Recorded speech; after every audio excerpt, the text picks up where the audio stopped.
할렐루야. 평강의 하나님께서 우리에게 평강을 주셔서 간밤에도 잘 자게 하셨습니다. 그리고 새로운 기회를 주셔서 하나님께 예배하며 살아가도록 우리를 인도하셨습니다. 오늘도 하나님께 예배하는 여러분들에게 하나님의 은혜와 축복이 충만하시기를 소망합니다. 기도하겠습니다. 아버지 하나님, 우리를 하나님의 자녀 삼아주시고 또한 예수 그리스도의 피로 정결케 하여 주심을 감사합니다. 주님은 거룩하시니 우리도 역시 거룩하게 살라고 하셨습니다. 그렇습니다. 하나님의 자녀로서 이 세상을 살아가는 방식은 거룩이요 성결임을 알게 되었습니다. 주님, 오늘도 구별된 삶을 살기를 원합니다. 오늘도 세상 속에서 예수 그리스도의 사랑을 전하며 그리스도의 선한 영향력을 전하기를 원합니다. 주님, 우리를 하나님의 도구로 삼아주시고 우리를 통해서 하나님의 뜻이 이루어지며 하나님 나라가 우리를 통해서 세워지게 하여 주시옵소서. 충성을 다해 이것을 기억하며 행할 수 있도록 도와주시고 오늘도 우리의 삶을 하나님의 말씀에 매여 그 말씀이 이끄는 대로 성령께서 우리를 인도하시는 대로 순종하는 삶을 살아갈 수 있도록 역사하여 주시옵소서. 예수 그리스도의 이름으로 기도하옵나이다. 아멘. 다 함께 찬송가 254장 찬양 드립니다.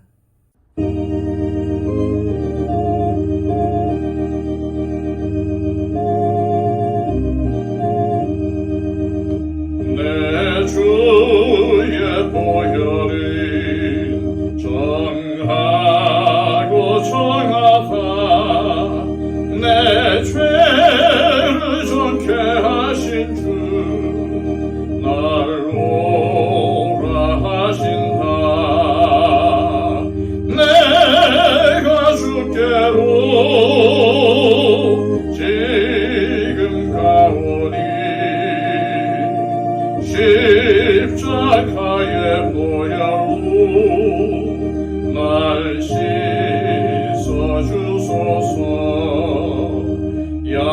약하고 추해도 주께로 나가면 힘 주시고 내 추함을 곧 씻어주시네. 내가 주께로 지금 가오니 십자가의 보혈로 날 씻어주소서.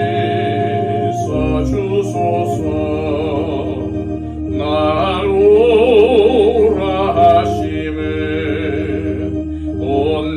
온전한 믿음과 또 사랑함과 평안함 가주려 함이라. 내가 주께로 지금 가오니 십자가의 보혈로 날 씻어주소서. 큰 죄인 복받아 살기를 얻었네. 한없이 넓고 큰 은혜 베풀어 주소서. 내가 주께로 지금 가오니 십자가의 보혈로 날 씻어주소서. 그 피가 맘속에 큰 증거됩니다. 내 기도 소리 들으사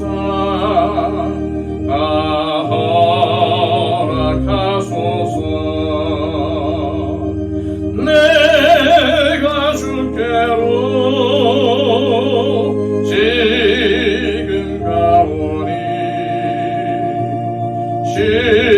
십자가의 보혈로 날 씻어주소서.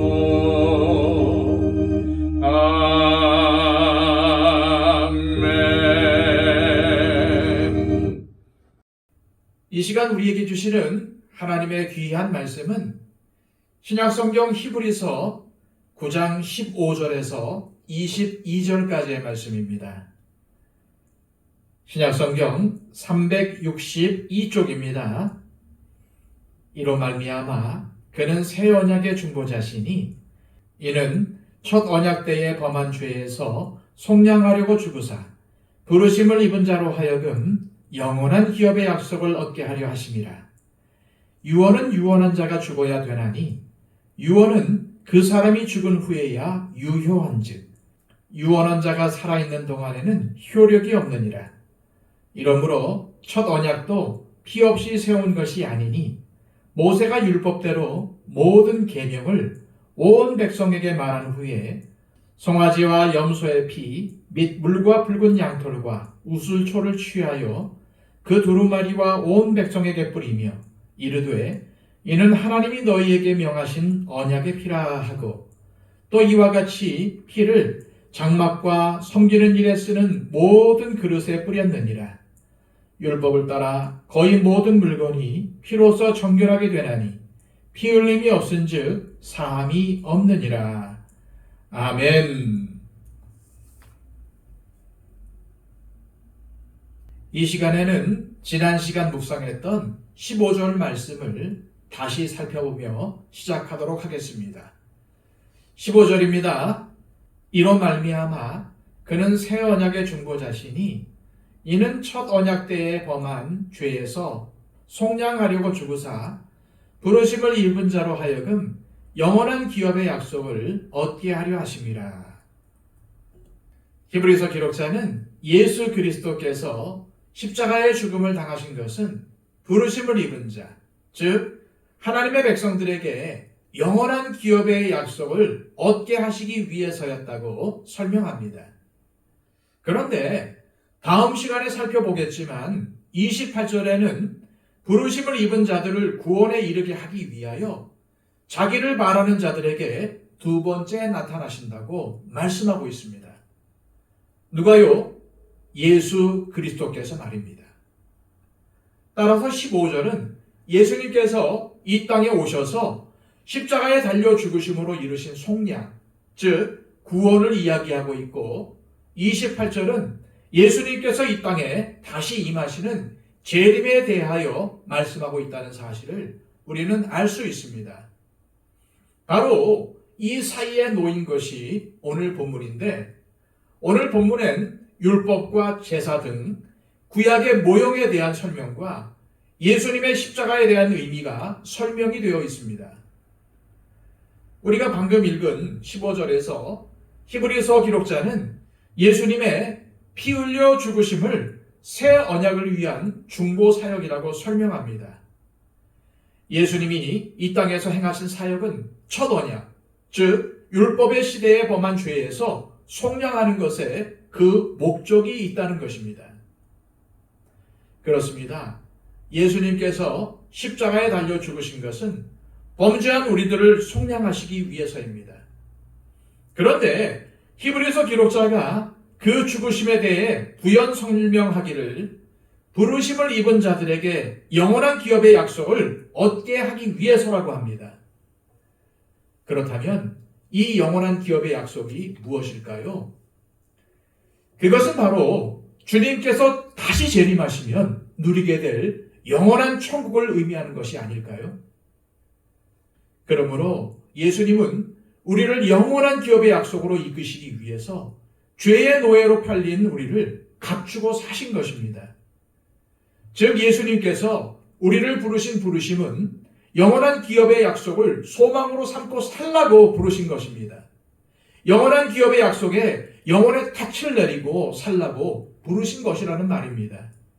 이것을 명심하시길 바랍니다.